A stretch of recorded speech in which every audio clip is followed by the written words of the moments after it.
L'infidélité d'un homme ne doit pas déranger la stabilité d'une femme dans sa vie.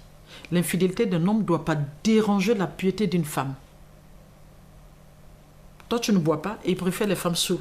Parce que quand ils sont saouls, il a le temps de faire tout ce qu'il veut avec elles, toutes les gymnastiques, tout ça. Tu comprends? Ah non. Voilà pourquoi j'ai toujours dit aux femmes, soyez des femmes fortes, ayez confiance en vous. Dès le moment, moi personnellement, je me rends compte que je ne me reproche rien. Et que ce gros fou pense qu'il doit aller manger dans toute la poubelle et revenir, mais je ne vais pas l'accompagner à aller bouffer dans la poubelle. Ah non, quand il revient, ma poubelle est toujours nettoyée, c'est là.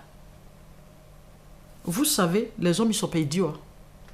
Ils partent faire ça, mais ils savent faire la différence. Hein. Ils ont le discernement. Hein. Ils savent que là, je pars m'amuser, mais c'est là. Comme le dit, il y a des chanteurs en Côte d'Ivoire qu'on appelle Espoir 2000. Ils vont vivre là-bas, mais ils savent qu'ils doivent mourir ici. Mais attends qu'ils reviennent mourir de sa belle mort. Ah non, tu ne te prends pas la tête. Maintenant, arrivé à un certain moment, tu essaies juste de dévier un peu ton attention. Parce que si tu mets trop ton attention sur lui, tu vas te retrouver dans le stress à ne pas en finir, le scandale à ne pas en finir, le bavardage à ne pas en finir. Non, tu regardes le côté où vous pouvez vous rejoindre. Mais seulement, comme je l'ai dit, il faut que tu aies des principes toi-même en tant que femme dans la maison. Le dîner se fait ensemble, qu'il fasse faire ses acrobaties, mais qu'il se débrouille pour être là au dîner.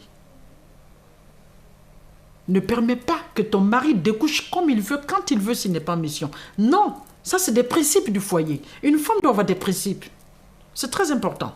L'homme ne peut pas sortir quand il veut, rentrer quand il veut. C'est pas possible. Mais ça, c'est une femme qui s'impose. Mais oui. Mais souviens-toi que la fois dernière, tu parlais de ces femmes qui sont là juste pour faire des enfants et tout ça. Et la plupart, ce sont des femmes à qui l'on impose un mode de vie.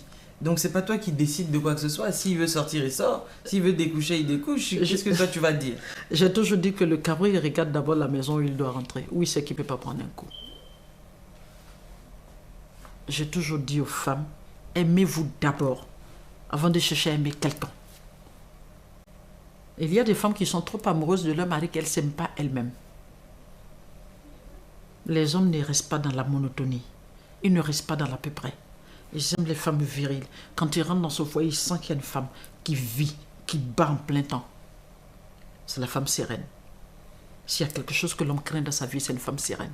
Parce qu'il ne sait pas à tout moment quelle sauce elle peut me manger. Sauce graine. Il ne sait même pas. Parce qu'il se dit quoi? Il dit, je connais ma femme. Elle est gentille, elle est adorable, mais c'est le feu.